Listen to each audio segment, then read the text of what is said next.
On doit aujourd'hui parler, Bezrat Hashem, d'un sujet extrêmement important. Et avec ce sujet-là, on aura fini, Bezrat Hashem, je pense, les halachot principales de Bassar Bechalav.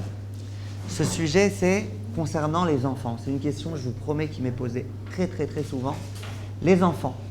Est-ce que les enfants, ils sont tenus d'attendre 6 heures entre la viande et le lait? Et sinon, combien de temps? Est-ce que ça dépend de l'âge? Et si oui, quel âge? Etc. Alors, venez, on commence par le commencement. Il y a quelques principes qu'on va rappeler et qui vont nous aider à bien comprendre. Premier principe qu'on avait dit à l'époque, c'est que quand on a mangé de la viande, après, il faut attendre 6 heures pour pouvoir manger du lait. On avait vu que l'opinion du Rama, Rabbi Moshe Isserles, elle était un peu plus indulgente, beaucoup plus indulgente. Rama, il disait, il suffit d'attendre 1 heure.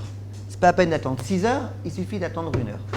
Simplement, le Rama lui-même rapportait que c'était bien d'attendre 6 heures et compagnie. Mais en tous les cas, il n'empêche qu'il y a une opinion, c'est celle du Rama, qui dit qu'il suffit d'attendre 1 heure. On avait même vu à l'époque, mais ça, personne ne tranche comme ça, l'opinion de certains Rishonim qui disaient que même quelques instants, dès lors que tu débarrasses la table, tu fais Birkat Hamazon, tu te laves un peu la bouche et tout, que c'est déjà suffisant.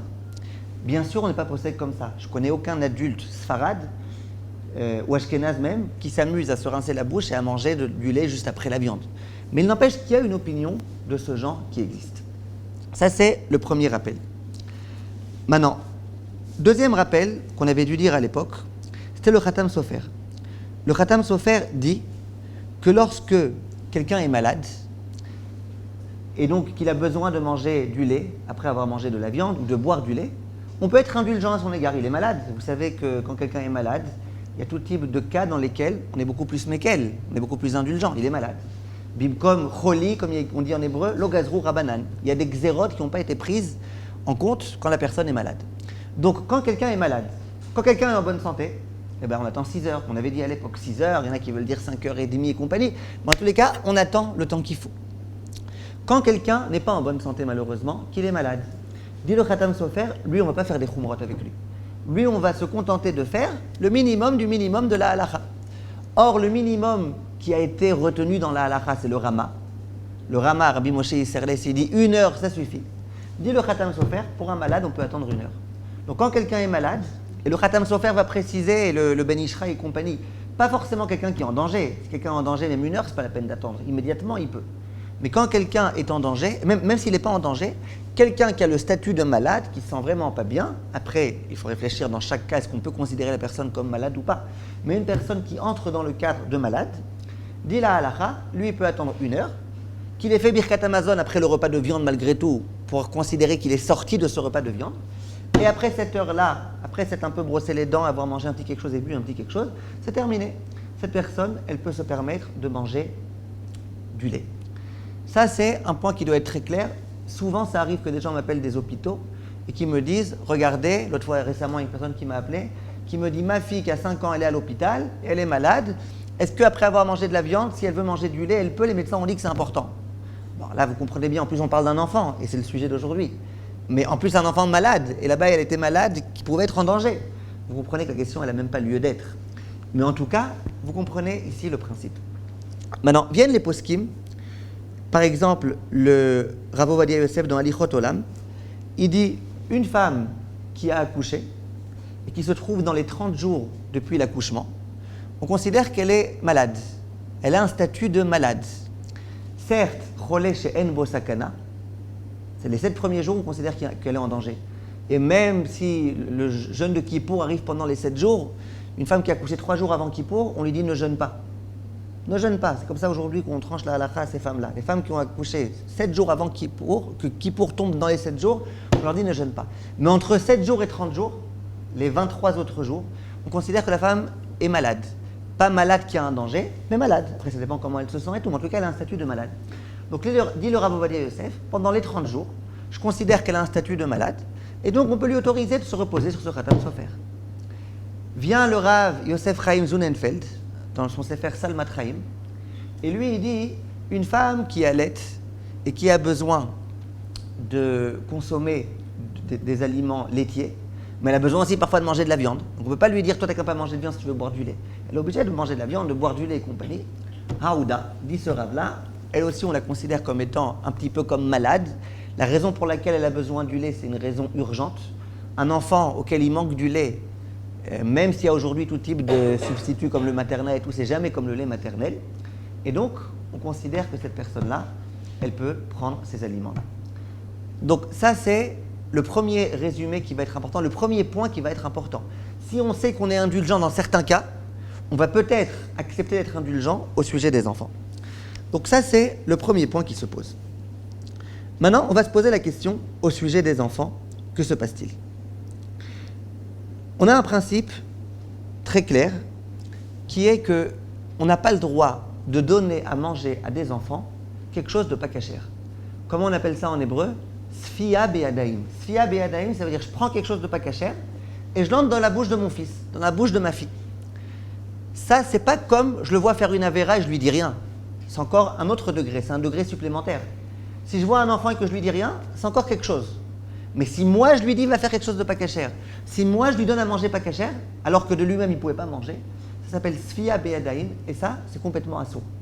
Pas que si c'est mon fils à moi, même le fils de quelqu'un d'autre. Si je donne à manger quelque chose de pas cachère à un juif, c'est considéré comme étant Sfia be'adaim et ça, c'est complètement interdit. C'est clair, c'est quoi Sfia be'adaim ? Pour vous donner un exemple, vous prenez un bébé Cohen, vous le faites entrer dans un cimetière. Il est bébé, il ne peut pas protester, vous le faites rentrer. Eh ben, vous faites une Sfia be'adaim, vous prenez l'enfant et vous lui faites manger pas cachère d'une certaine façon. Vous suivez ? C'est pareil si, par exemple, la personne, elle donne pas du pas cachère, mais par exemple du lait non chamour, alors que... C'est autre chose. C'est déjà, ça c'est une Sfia be'adaim, de quelque chose cachère, mais pas meoudab. C'est autre chose. Moi, je vous parle de vraiment pas cachère. Un Cohen, il n'a pas le droit d'être au cimetière. Un juif, il n'a pas le droit de manger du jambon. Si moi, je viens que je lui donne ça, eh bien là, on a un véritable problème. Maintenant, il y a une question qui se pose. Est-ce que ce principe-là, il concerne que les halachot minatora, ou est-ce que ça concerne aussi les interdits midera banan ? Par exemple, du chametz qui n'a pas été vendu pendant Pessah. Vous êtes d'accord qu'après Pessah, et qui n'a pas été vendu, et qui existait déjà. Est-ce que vous êtes d'accord qu'après Pessah, c'est interdit de le manger ? Ruth, vous êtes d'accord ? C'est interdit midaoraita ou midera banan ? Non. Midera banan. De pas manger, de manger un chametz qui n'a pas été vendu pendant Pessah, c'est un issur dera banan. D'accord ? Est-ce que de prendre cet aliment et de le donner à manger à l'enfant quand c'est pour son bien à lui, est-ce que c'est permis ou interdit ? Marloket rishonim. Certains disent que c'est permis, d'autres disent que c'est interdit. Et le Shulchan Aruch, il tranche explicitement dans les Chod Shabbat, Siman Shin Mem Gimel, que c'est interdit. Si c'est comme ça, on en arrive à une question très importante. Vous avez déjà remarqué que les bébés qui sont en âge de manger de la viande, ils mangent de la viande. Et avant 6 heures, la plupart des cas, les parents, ils leur donnent à manger du lait. La maman, elle l'allaite. Moi, je vous pose une question. Si on s'est mis d'accord que les interdits des Rabbanan, d'accord, c'est interdit de faire une Sfia be'adaim, c'est interdit de donner activement du pas cachère à l'enfant. Quand l'enfant, je lui ai donné de la viande, il y a une demi-heure, il y a 1 heure, il y a 2 heures, il y a 3 heures, je lui ai donné de la viande. Donc maintenant, il est bassari. Quand quelqu'un est bassari, de lui rentrer de force dans sa bouche du lait, ben, c'est interdit. C'est interdit des Rabbanan ou des Horaïta ? Des Rabbanan, il a fait. Pourquoi pas des Horaïta ? Dvora, pourquoi pas de Horaïta ? Hein ? Dvora. Pourquoi pas de Horaïta ? J'ai eu une fille la semaine dernière, il y a 2 jours, Baruch Hashem. On l'a nommée ce matin, elle s'appelle Dvora. Dvora Shoshana. Mazal tov. J'ai oublié de vous dire au début du cours. Donc Dvora, pourquoi ? Parce que... Elle va devenir ma chouchoute. Pourquoi ? C'est écrit dans la Torah. Il n'y a pas écrit dans la Torah ? Non, c'est-à-dire que les principes qui sortent de la Torah, je sais pas. C'était quoi la question ? Ah, c'est quoi la question ? La question, est-ce que c'est interdit midéoraïta ou pas quand quelqu'un a mangé de la viande il y a 1 heure, de lui donner maintenant du lait ? Non, parce que le Rama ici, il a dit que... À part le Rama, mieux que ça. Mieux que ça. Quand... Il n'y a pas écrit un temps dans la Torah. Il a fait. Qu'est-ce qui est interdit, Minatora ? De la viande que tu as cuit avec du lait ensemble. Là, c'est pas de la viande que tu as cuit avec du lait. Là, c'est de la viande, puis une demi-heure après, du lait. C'est pas de Horaïta. Mais écoutez bien la question. Si je considère que même un interdit midera banane, j'ai pas le droit de le donner à un enfant. Mon fils, il a mangé de la viande il y a une demi-heure, 1 heure, 2 heures. Maintenant, de prendre du lait et de lui mettre ça dans sa bouche, eh ben, c'est considéré comme étant lui faire manger quelque chose de pas cachère. Puisqu'il n'a pas le droit maintenant, il est bassari, il n'a pas le droit de manger du lait. Il n'a pas le droit de boire du lait. Donc, d'où la question. Est-ce que vraiment c'est permis ou pas? Toutes ces mamans-là qui, lorsque leur enfant est bessari, elles lui donnent à manger, elles l'allaitent, etc. Est-ce qu'elles ont le droit ou pas? On a un principe, une seconde, on a un principe, c'est qu'on n'a pas le droit de faire une sfiya be'adaim. Et si vous me dites, je finis la question, et si vous me dites que c'est pikuach nefesh, parce qu'un pauvre nourrisson auquel tu ne donnes pas à manger, eh ben, il peut être en danger, ça l'air. Quand tu vois qu'il pleure beaucoup, que vraiment il arrive au bord du pikuach nefesh, là donne-lui du lait. Mais c'est parce que les mamans elles font. Les mamans elles voient que le bébé est un peu faim, ça fait une demi-heure qui est passée, 1 heure, allez, on lui donne à manger. Comment ça se fait? Alors ça c'est la question, qui est-ce qui peut m'aider? Ça dépend de l'âge aussi. Ça dépend de l'âge. Pourquoi ça dépend de l'âge? Attendez, donc un enfant qui a 1 an, je peux lui donner du jambon? Non, c'est parce que c'est vraiment un sourd, mais un bébé, on devrait lui donner. C'est vraiment un sourd, mais un bébé on va lui donner. C'est pas vraiment un sourd? Oui, il y a quand même un écart pour 1 heure. Ça veut dire. Alors pas 1 heure, une demi-heure. J'ai envie de lui donner au bout d'une demi-heure. C'est que du liquide en plus. Non, Et alors liquide qu'il y a? Du lait liquide, du lait. ça se mélange pas dans la bouche. Ben si, s'il vous reste entre les dents un peu de viande, ça peut se mélanger. Géoula, que vous dites? Il n'y a pas de dents, le bébé. Il n'a pas de dents, elle est bonne ça, vous connaissez la blague, ouais. Il n'a pas de dents. Ah ouais, j'ai même pas pensé à ça. Il n'a pas de dents, donc ça s'est pas bloqué entre ses dents. Ouais, mais il y a l'autre raison. Il y a la raison du goût qui est rentré qui va remonter. Ça, les bébés, bliaïnara. D'accord? Maintenant, en dehors de ça, et s'il a des dents? Pas le bébé. C'est un bébé, quoi. Non, il a 1 an, il a 2 ans. C'est comme Il y a des femmes, elles allaitent jusqu'à 3 ans, il y a déjà des dents. D'accord, mais c'est comme par exemple la snus pour une fille, ça veut dire on va pas faire autant attention qu'une grande personne. Ouais, mais c'est encore autre chose. C'est encore autre chose. Et toutes les mitzvahs, c'est comme ça. Je veux dire, Oui, mais il y a une mise à trinour. Ça veut dire, encore une fois, attendez, la tsniout, à la rigueur, c'est, elle s'est pas bien habillée, je lui dis rien. À la rigueur. Elle s'est pas bien habillée, je lui dis rien. Mais moi, de venir maintenant, donner pas cachère à mon fils ou à ma fille, ça c'est assourd. Mais c'est pas cachère, là. À Pessar, par exemple, à Pessar, de donner du chametz à mon enfant, c'est interdit. Alors vous allez me dire, oui, mais... Et mettre un pantalon à une petite fille, c'est interdit. J'ai pas dit ça, non, une toute petite fille, c'est pas interdit. Mais c'est pour une autre raison. C'est qu'elle n'est pas encore en âge où elle peut donner des mauvaises pensées à quelqu'un. Vous comprenez? Quelqu'un qui regarde une fille, il y a écrit nulle part qu'un homme qui fait très attention à ses yeux, s'il y a une fille de 3 mois qui est en couche, que c'est assourd de la regarder. Il y a des chassidim qui font attention même à ça. Mais, Tov, regardez, vous avez compris la question? Natacha, vous avez aimé la question? Oui. C'est une bonne question? Oui. C'est interpellant? Oui. Il a fait. Alors regardez, on va essayer de commencer à répondre un peu à cette question, mais à une condition, c'est que vous soyez prêtes, si vraiment c'est assourd, de dire à tout le monde autour de vous, n'allaitez pas vos enfants avant 6 mois, avant 6 heures. Vous inquiétez pas, vous inquiétez pas. Alors regardez. Il y a un premier principe qui va nous aider dans ce cas-là. Le premier principe, c'est un Bet Yosef, dans l'Ilchot Shabbat, Siman Resh Samertet. Je vous dis en 2 mots de quoi il s'agit. À l'époque, il y avait une coutume dans les Bate Knesiot de procéder au kiddush. Pourquoi? Pour les gens qui n'avaient pas où être, etc. On faisait un kiddush. Le Shabbat matin, on faisait un kiddush. Mais pas comme aujourd'hui, kiddush avec kugel et avec des crackers, etc. Kiddush, c'est vraiment, on prenait un verre de vin, on faisait que le kiddush. Et il y avait un problème qui se posait. Est-ce que cette coutume, elle est bonne? Il faut la continuer, cette coutume, ou pas? Il y a des Rishonim qui ont dit elle est bonne, puis ils ont expliqué en long, en large, en travers pourquoi elle est bonne. D'autres qui ont dit elle n'est pas bonne du tout. Pourquoi elle n'est pas bonne? Parce que si tu fais un kiddush là où tu ne vas pas manger, c'est un kiddush chez l'obimkom, c'est Ouda. Il n'a rien à faire ton kiddush ici. Si tu le bois de ce vin-là, tu n'as pas le droit de le boire ce vin, puisque c'est un vin que tu vas boire, or que tu ne fais pas ta Seouda ici, donc ton kiddush il est nul et non avenu. Donc c'est bracha, levatala, etc., etc. Il y a l'un des Rishonim qui vient et qui dit moi j'ai une solution. Que le monsieur il fasse le kiddush et qui donne ça à boire à un petit jeune de 5-6 ans, qui donne à boire. Et comme ça, on a résolu les problèmes. Il a fait le kiddush, la bracha elle n'est pas en vain parce qu'il a fait donner à boire à quelqu'un, et puis voilà. Je vous passe de tous les détails et de tout ce que les poskim s'étendent en long, en large, mais juste je vous dis en un mot. Vient le Bet Yosef et il dit mais je ne comprends pas. Un enfant, on a dit, on n'a pas le droit de lui donner quelque chose interdit à manger. De lui mettre dans la bouche un verre, on n'a pas le droit. Mais cet enfant-là, même si tu me dis qu'il a moins que 5-6 ans, il est petit, tu n'as pas le droit de lui donner à manger Shabbat avant kiddush. Shabbat avant kiddush, on n'a pas le droit de manger. Comment tu peux lui donner à manger Shabbat alors qu'il n'a pas encore fait kiddush? Tu me dis les adultes, nous on a un problème, donc on va donner aux enfants. Les enfants, c'est pas des goïms. Les enfants juifs, c'est pas des goïms, tu n'as pas le droit de leur donner quelque chose d'interdit. Dit le Bet Yosef, Et ça, c'est un premier point qui va nous aider. Il dit, ouais, mais c'est différent. Pourquoi?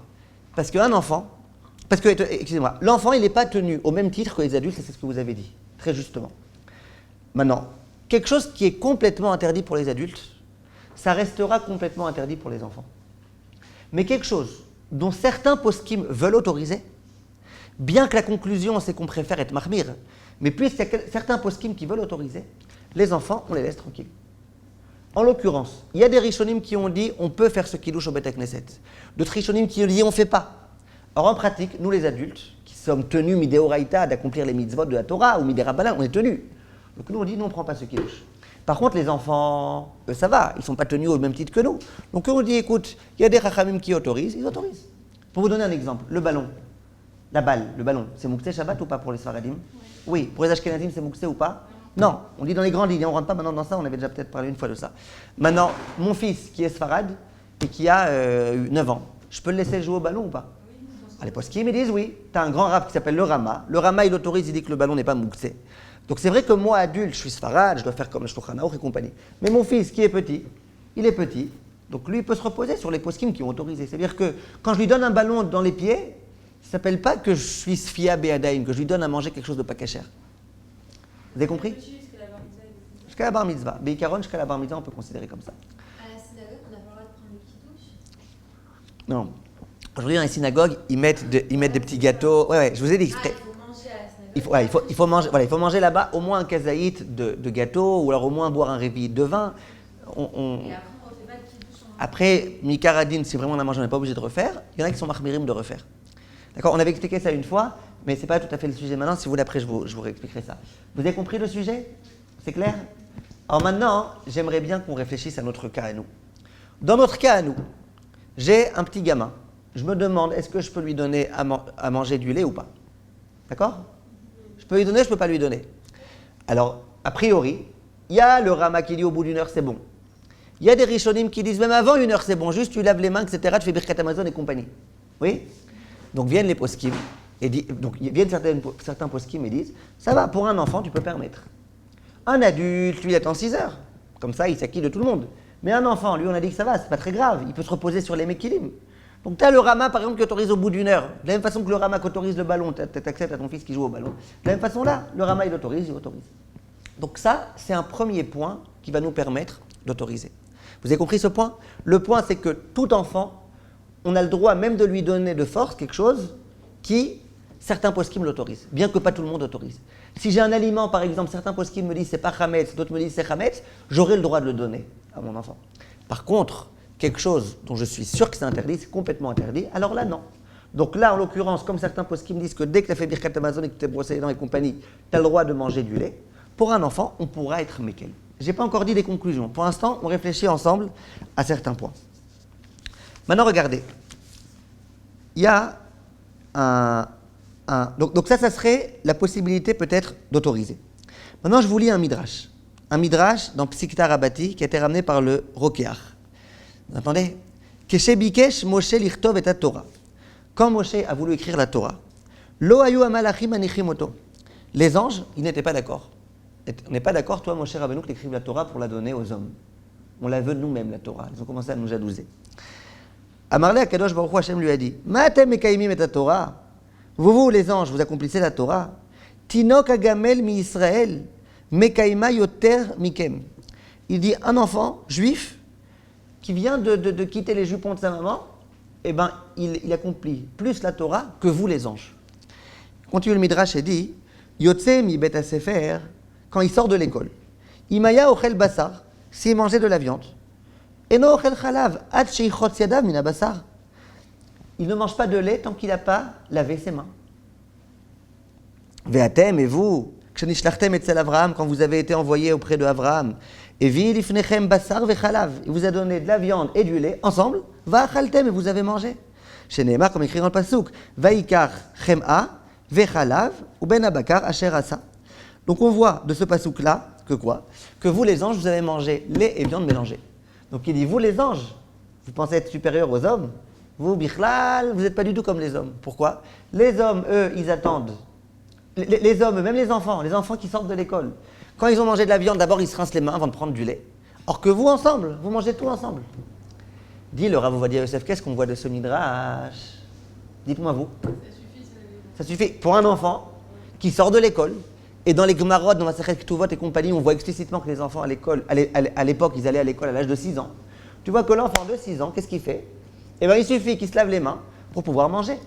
Donc tu vois, a priori, d'ici une preuve supplémentaire, qui est qu'un enfant, une fois qu'il a mangé de la viande, il peut prendre du lait. Maintenant, attention. Est-ce que dès qu'on voit un midrash, on peut se servir de ce midrash pour être posé qu'une halakha? Vous savez qu'il y a des midrashim parfois super surprenants. Il y a des midrashim parfois, j'allais dire, qui veulent rien dire. Il faut vraiment bien les comprendre, les interpréter. Donc, est-ce qu'on peut déduire une halakha d'un midrash? Ce midrash est surprenant. Dit le Rav Ovadia, on a un principe. Quand le midrash, il est en contradiction avec une Gemara, par exemple, alors là, non. La Gemara, c'est elle qui a force de loi par rapport à un midrash. Mais quand il y a un midrash qui est contredit par aucune Gemara, par aucun posek, par rien du tout, bah oui, on peut trancher comme ce midrash. Donc tu as ici un midrash qui explicitement te dit qu'un enfant, visiblement quand même l'âge de 6 ans, il suffit qu'il se rince les mains. Donc, dit le Rav Ovadia, on a encore a priori quelque chose de fort sur lequel on pourrait se reposer pour pouvoir autoriser. Maintenant, encore autre chose. Le Meiri, il dit comme ça. Est-ce que vous vous rappelez qu'on avait fait le cours sur les 6 heures? D'où ça sort ces 6 heures? C'est quoi ces 6 heures? Pourquoi il y en a un qui dit 6 heures, l'autre qui dit 1 heure? Vous vous rappelez? Qu'est-ce qu'on avait dit? Vous vous rappelez? Exact, il a fait. Qui a dit ça? Il a fait. On a dit entre le temps des repas. D'où on sort ces 6 heures, c'est 1 heure, c'est machin. Vous avez dit, c'est pas écrit explicitement dans la Torah le nombre d'heures. Mais ça veut dire quoi? La Gemara, elle dit, c'est quoi le temps qu'il faut attendre? C'est le temps entre un repas et un autre repas. Alors, les poskim me disent, en général, c'est combien le temps entre 2 repas? C'est 6 heures. D'autres qui disent, non, repas et repas, tu débarrasses la table, birkat Amazon, allez, tu ramènes un autre repas. Oui? Alors, si vraiment c'est un inyan de entre repas, dit le Meiri, ben, pour un enfant, on pourrait être Mekel. Puisque les enfants, ils ne font pas leur repas toutes les 6 heures. Un bébé, par exemple, il vient de naître, toutes les 2 heures, il a faim. Donc, si on parle d'un enfant, c'est sûr que le temps entre un repas et un autre repas, c'est pas 6 heures. Donc, le Meiri, il dit, a priori, pour un enfant, on pourrait être Mekel. Le Meiri, c'est l'un des Rishonim. Il dit, mais comme malgré tout, c'est possible que quand on dit entre un repas et un repas, on parle des repas en général, des adultes. Donc, il dit, en tous les cas, on peut être Mekel pour un enfant quand il a mangé du bassar off. C'est quoi bassar off? Du poulet. Quand il a mangé du poulet ou de la volaille, dit le Meiri, on peut autoriser. C'est bon? Vous avez compris pour l'instant? Pour un enfant, on peut autoriser complètement. Une seconde, je ne suis pas arrivé à la conclusion, il khatit. Mais le Meiri, il dit, pour un enfant, quand c'est du poulet, après du poulet, manger du lait, où vous êtes d'accord que l'interdit, il est plus des rabananes. Parce que même quand tu as cuit ensemble du poulet et de la viande et du lait, ça sera que des rabananes l'interdit. Donc le poulet, c'est toujours plus simple à autoriser que la viande mamache. Donc c'est une raison autorisée. Maintenant, dernière raison que je voulais vous dire d'autoriser, après on arrive à la conclusion de la halakha. Et ça, écoutez bien, c'est très très très important et très intéressant. Je vous pose une question. Sipora, je vous pose une question. Vous acceptez? Imaginez que vous êtes le jour de Yom Kippour, évidemment, interdiction totale de manger, et votre fille vous dit « j'ai faim ». Votre fille, il a 5 ans, 6 ans, 10 ans, il a faim. Est-ce que vous lui donnez à manger ou pas? Hein? Oui. On a dit, c'est interdit de faire manger quelque chose d'interdit à quelqu'un. Et là, ne me réponds pas, oui, mais il y en a qui autorisent. Mais non, qui pour personne autorise de manger. Et si tu me dis pikoach nefesh, alors attends au moins quelques bonnes heures, jusqu'à ce que vraiment ils sont en train de s'évanouir. Et là, donne-lui. Or, vous voyez bien que tous les gens du monde donnent à manger à leurs enfants avant la bar mitzvah, le jour de Kippour, leur donnent à manger. Moi, je me rappelle du Rav Ovadia, une fois j'avais prié avec lui à Yom Kippour, plusieurs fois j'ai prié, mais une fois je me rappelle, chaque année quasiment il faisait ce truc-là. Quand il voyait vers 10h du matin un enfant qui n'était pas bar mitzvah, il lui disait Tagidli, t'as achalta. L'enfant il voulait faire genre le fort là, lo, ani lo ochel, ani tzam, veze. Alors il disait Tagidli abba shelcha, miyad, tachzor habayta, tochal miyad, tishte, asur lecha latzum. Comme ça, gentiment, avec sourire, mais avec sévérité, il disait il faut que tu ailles manger. De quel droit le Rav Ovadia dit à cet enfant va manger? Il l'oblige à manger, alors que Yom Kippour, c'est assour de manger. Si tu me dis oui, mais il est encore petit, il n'y a pas encore de din chinour, je ne suis pas obligé de l'éduquer. Tu n'es pas obligé de l'éduquer, mais tu n'as pas le droit de prendre la nourriture, toi, maman, et de lui donner dans sa bouche. De quel droit les gens donnent à manger à Kippour? Dangereux, alors attendez quelques bonnes heures, que vraiment ça commence à être dangereux, et là vous lui donnerez. Non, il a Mais c'est pas dangereux. Parfois, parfois un enfant de 6 ans, et le soir, depuis 7h du soir jusqu'à 10h du matin, ça peut leur de pas manger. C'est pas une mitzvah pour eux. C'est pas évident pour eux de jeûner. Bah non, après, avant la bar mitzvah, c'est une mitzvah pour eux. C'est ça, c'est bien ce que oui. Ça veut dire quoi? Regardez, écoutez bien, c'est là que ça. Attendez, et lui donner à manger du porc? Ça s'ouvre. Bah, c'est pas une misère pour lui. Non, ça s'ouvre. C'est ça, ça veut dire, regardez, c'est ça le point. C'est ça le point qu'il faut bien définir. Écoutez bien. Ça, c'est un point que les Rishonim écrivent, le Chafetz Chaim, il écrit explicitement. Et c'est ça la réponse à la question de Yom Kippour. Il y a des choses qui sont fondamentalement interdites. Ça veut dire que, par exemple, du jambon, c'est fondamentalement interdit. C'est-à-dire que la nourriture elle-même, elle est interdite. Qu'on pourra l'autoriser à quelqu'un qui est en train de mourir de faim et qui n'a rien d'autre à manger, c'est sûr. Parce que picouar nefesh. Mais il n'empêche que la nourriture elle-même, elle n'est pas cachère. Ça, c'est le cas de la nourriture pas cachère.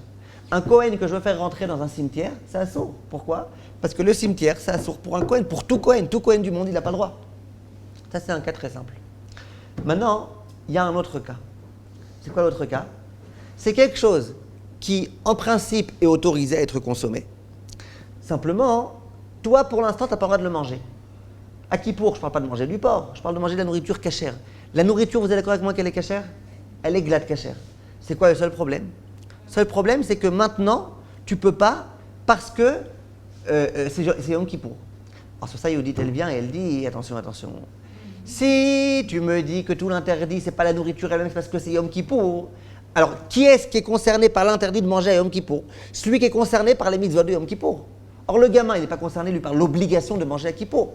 L'interdit de ne pas manger taref, ça oui. Mais la mitzvah, maintenant, aujourd'hui, il faut jeûner. Ça non, les gamins, ils ne sont pas concernés par ça. Quand tu seras bar mitzvah, tu seras concerné par ça. Donc maintenant, tu n'es pas concerné par ça. Donc, qui est-ce qui n'a pas le droit de manger? La nourriture, elle est cachère.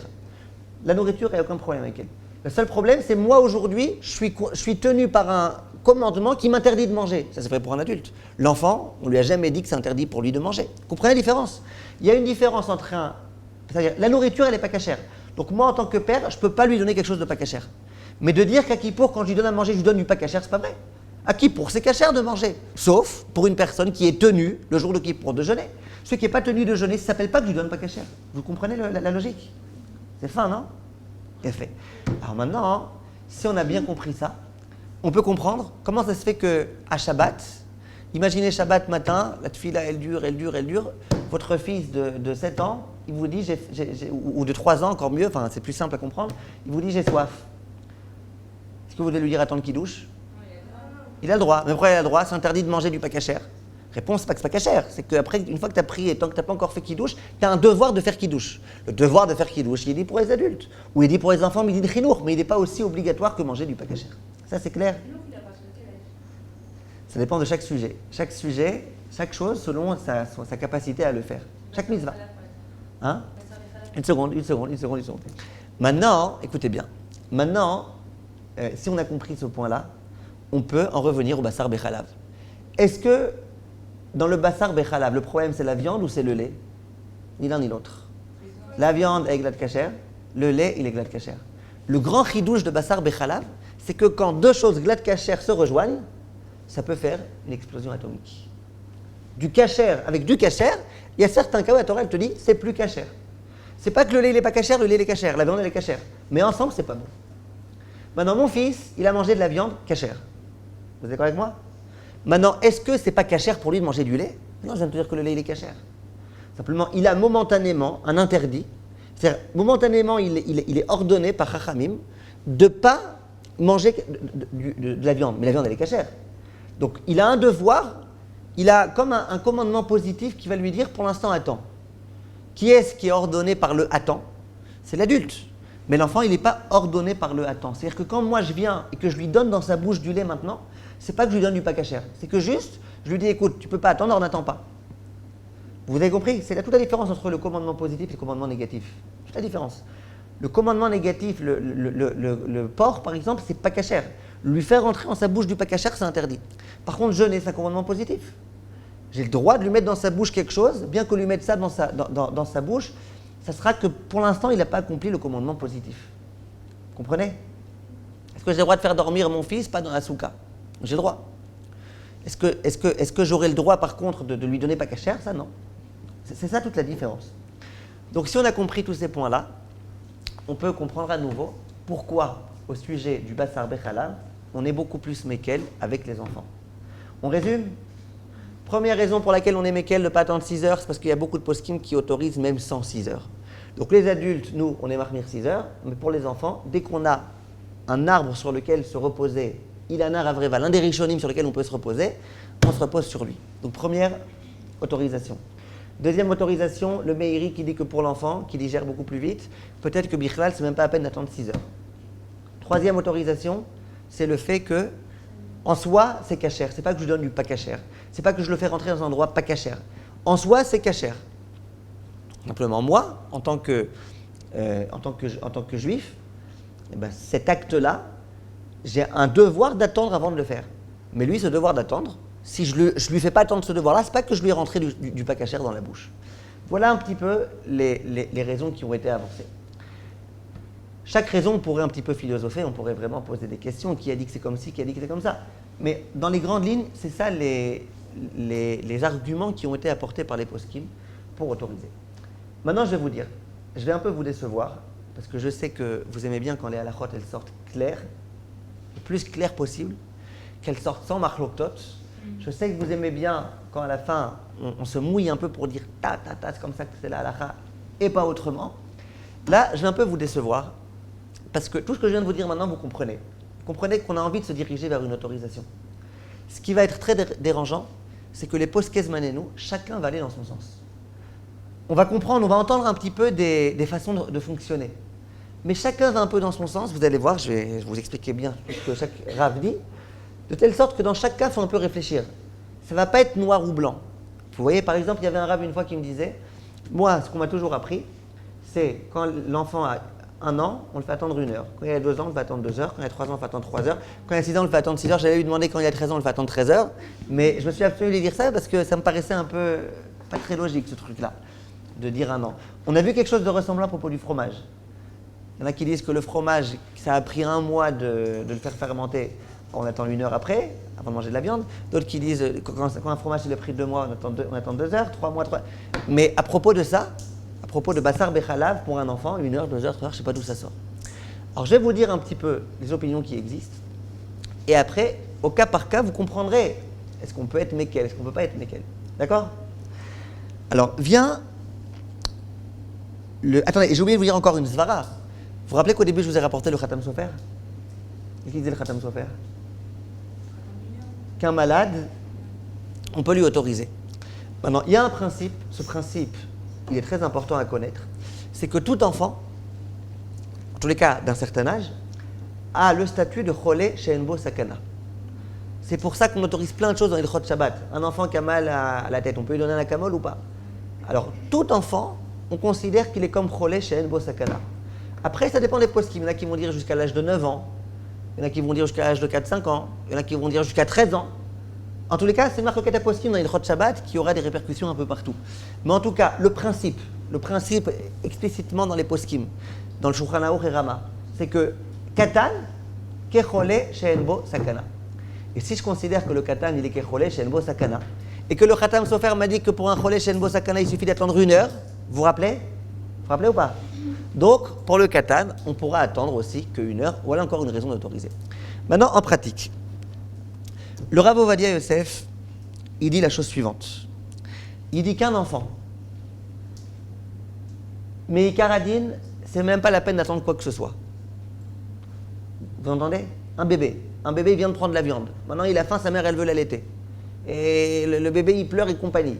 Est-ce que c'est obligé maintenant de le faire attendre 1 heure ou pas? Le Rav Ovadia dit, mais Ikaradine, c'est pas la peine. Pourquoi? Pour toutes les raisons qu'on a rapportées. Que c'est pas machin, et que c'est un enfant, et que c'est pas du pakachère que je lui donne, et que certains poskim m'ont même autorisé dès que tu débarrasses un peu la table. Donc, Meikaradine, le Rav Ovadia, il autorise même sans attendre quoi que ce soit. Bien sûr qu'il vaudra mieux quand même lui faire boire un petit peu d'eau, quelque chose au moins pour faire passer le goût du lait. Mais en tous les cas, le goût de la viande. Mais en tous les cas, Meikaradine, c'est permis. On dit le Rav Ovadia, mais si tu attends 1 heure, alors là, c'est même pas la peine de.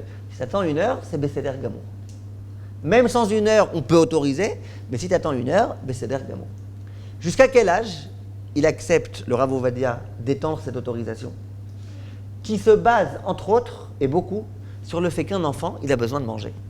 Il a besoin de manger, c'est important pour sa croissance, c'est important pour sa santé, c'est important pour son étude de Torah, c'est important. Quelqu'un qui ne mange pas, il va pas bien se sentir. Donc un enfant, c'est important qu'il mange. Donc dit le Rav Ovadia, on autorise aux enfants. Jusqu'à quel âge?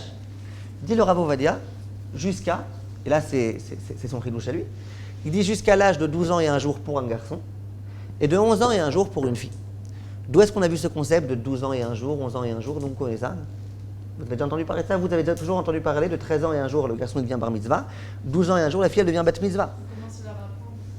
Ouais, mais comment ça s'appelle? Il y a un terme. Il y a un terme, comment ça s'appelle une fille qui a 11 ans et 1 jour?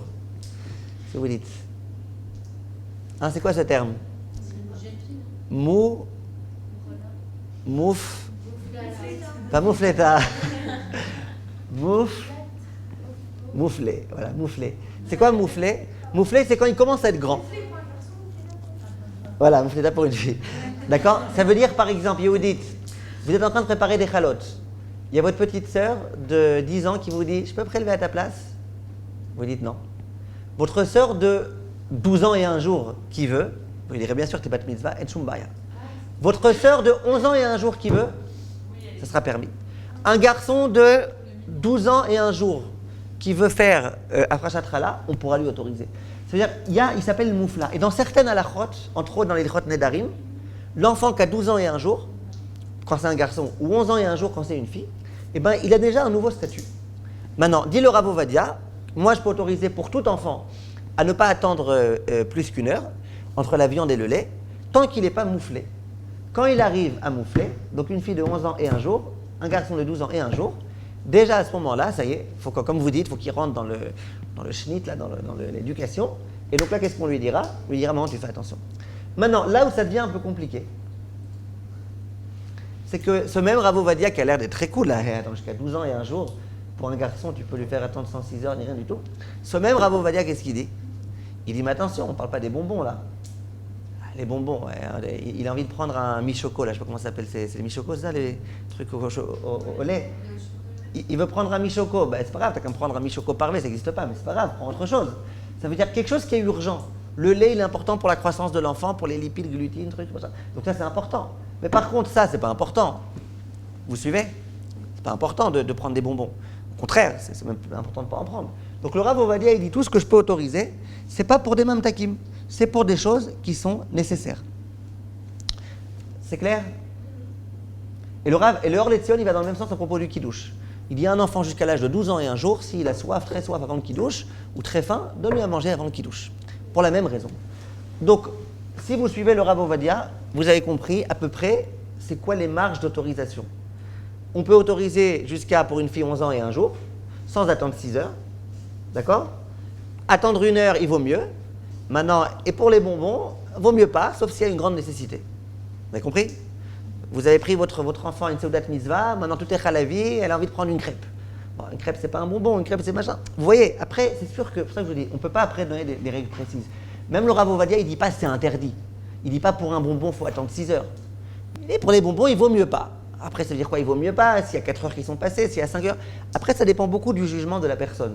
Combien l'enfant il a vraiment besoin, combien ça va le saouler de ne pas prendre, combien ça va le traumatiser. Vous voyez ce que je veux dire? Ça, c'est Rav Ovadia. Maintenant, on continue. Le Rav Wosner, lui, il dit la chose suivante. Il dit, les enfants qui sont tout petits, il dit pas c'est quoi tout petit, il dit les enfants qui sont tout petits, eux, eh ben, c'est important pour eux qu'ils prennent du lait, et donc il dit, en makom le achmir klal. C'est pas du tout la peine d'être mahmir avec eux. Machma même 1 heure, c'est pas la peine du tout d'être mahmir avec eux. Pourquoi? Parce que les enfants qui sont petits, ils ont besoin de manger.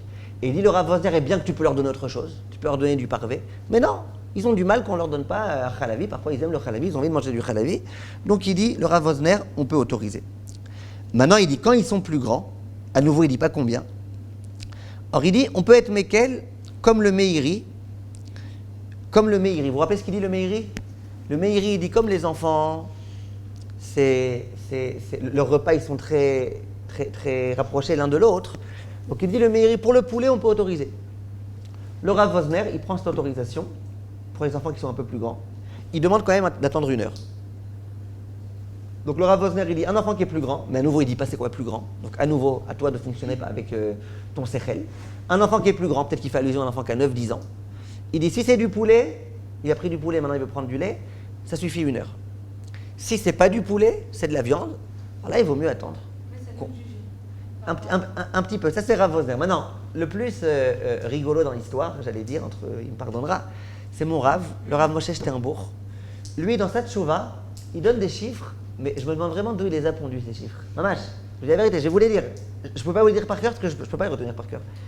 Si c'était des choses qui étaient écrites dans les poskim, j'aurais pu retenir par cœur. Mais son truc à lui, c'est son invention à lui. Et il n'amène aucune référence et il ne s'explique pas. Alors je vous dis ce qu'il dit. Il dit comme ça. Il dit, à partir de l'âge où il comprend, c'est quoi oui, c'est quoi non, après l'avion ne prend pas de lait. Il dit même si l'enfant il est un peu fut-fut et qu'il a 2 ans, à partir de ce moment-là, il faut le faire attendre 1 heure. Pourquoi? On se repose sur le Rama qui dit qu'1 heure c'est suffisant, et voilà. Après il dit, il faut lui rincer la bouche, etc. Après il dit quand il a 5-6 ans, il faut lui faire attendre 3 heures.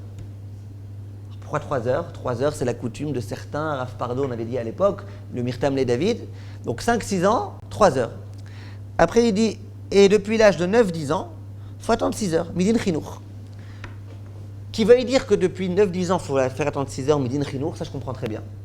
Pas tout le monde est d'accord avec lui, comme vous avez vu. Il y en a plein qui ne sont pas d'accord avec lui. Mais je peux comprendre. C'est quoi chinour? Tu as une obligation d'éduquer tes enfants. Tu ne vas pas me dire, moi je l'éduque que à partir de l'âge de 13 ans. Éduquer, c'est avant l'âge de 13 ans. Donc 9-10 ans, c'est un âge dans lequel tu peux éduquer à l'enfant d'attendre 6 heures. D'accord? Oui ou non? Donc ça, je peux comprendre. Cette partie du Rav Sternbourg, je la comprends. Pourquoi à partir de 9-10 ans, il dit qu'il faut attendre 6 heures? Je la comprends. Par contre, la partie que Pitom, au bout de 2 ans, c'est 1 heure, Pitom 5-6 ans, c'est 3 heures, je ne dis pas que je ne comprends pas. On peut comprendre. On va passer de l'un à l'autre. Peut-être. Mais ce que je vous dis, c'est moi en général dans la halakha, j'aime bien qu'il y ait des choses qui proviennent de quelque chose. Vous voyez? Quand vous me dites par exemple l'enfant, c'est Kecholé, Shenbo, Sakana, machin, je veux bien comprendre. Mais il faut que tu me dises quand même qu'il faut qu'il y ait une approche. Là, on a l'impression que c'est un peu son sechel, quoi. Il voit son fils qui a grandi, 5 ans, allez. Hein? Voilà, un petit peu. Ça veut dire que c'est son compromis, mais c'est marrant parce qu'il dit de façon tranchante. Il ne dit pas dans sa tchouva, moi je conseille comme ça. Il dit de façon tranchante, ta. On ne comprend pas. Il n'y a pas de maccord sur lequel il se repose pour dire que Dafka 5-6 ans ou pas. En tout état de cause, vous avez compris maintenant qu'on a ici affaire à une grande tchouk-tchouka. Vous entendez? On a affaire ici à une grande tchouk-tchouka, mais au moins, vous avez entendu les opinions. D'accord? Donc, si vous voulez faire un peu comme tout le monde, vous voulez être mahmira avec votre enfant, mais pas trop, disons qu'à partir de l'âge de 10 ans, on va dire, comme il dit Rav Sternbourg, à partir de l'âge de 10 ans, il vaut mieux les habituer. Alors 6 heures, mais pas forcément 6 heures. Ça veut dire, si le Inyan c'est des habitués, bah ça va, 5h30 aussi, tu les as habitués. Vous voyez ce que je veux dire? Donc à partir de l'âge de 9-10 ans, 11 ans pour une fille, hein, a fortiori, c'est bien de commencer à les habituer à attendre un certain long moment. Quand ils sont plus petits, eh ben, ça dépend. Quand ils sont plus petits, moi à chaque fois qu'un enfant de 7 ans ou de 6 ans ou de 5 ans, il vient voir ma femme et qui lui dit j'ai mangé maintenant, mais maintenant j'ai envie de prendre un choco, et qu'il y a 2 heures qui sont passées ou 3 heures, elle leur dit va voir papa. Maintenant, moi, ils viennent me voir, et puis si vraiment ils se posent la question, parfois peut-être qu'ils verront des contradictions. Pourquoi il y a 3 jours j'avais pris ça, tu m'as dit oui, là tu m'as dit non? Parce que ça dépend beaucoup de plein de données. Est-ce que vraiment là c'est urgent? Est-ce que là il le prend en tant que pour kiffer ou que vraiment c'est important pour sa croissance? Est-ce que quel âge il a exactement? 7 ans, 6 ans, 5 ans? Vous voyez ce que je veux dire? C'est des choses qui sont un petit peu, vous avez compris, les raisons d'autoriser, on les connaît. Maintenant, elles sont assez fortes, mais malgré tout, pour certaines, par exemple, elles se reposent sur le fait qu'il y ait 1 heure qui soit déjà passée. Moi, par exemple, je n'autoriserai pas à un enfant de 5 ans de manger s'il n'y a pas 1 heure qui est passée. Rav Ovadia, il autorise, d'accord? En tous les cas, vous comprenez en tous les cas l'état d'esprit de la chose. Un bébé ne le fait pas souffrir. Un bébé, tu fais rien attendre du tout, c'est pas racham de le faire attendre. Un enfant de 2 ans, à part le Rav Sternbourg qui dit qu'il faut faire attendre 1 heure, je pense que c'est trop de le faire attendre 1 heure s'il a vraiment besoin. Alors s'il n'a pas besoin, il n'a pas besoin. Mais si vraiment maintenant tu vois qu'il a besoin, il peut prendre que ça, il a besoin de ça. Tu ne vas pas laisser pleurer pendant encore. Attends, il te reste encore 35 minutes à pleurer. Il ne te reste plus que 30 minutes. C'est possible. Donc c'est pour ça que je vous dis, après on fonctionne avec les données qu'on a, on réfléchit bien et on essaye de faire une halakha la plus précise possible, la plus adaptée, la moins contraignante et la plus intelligente. C'est là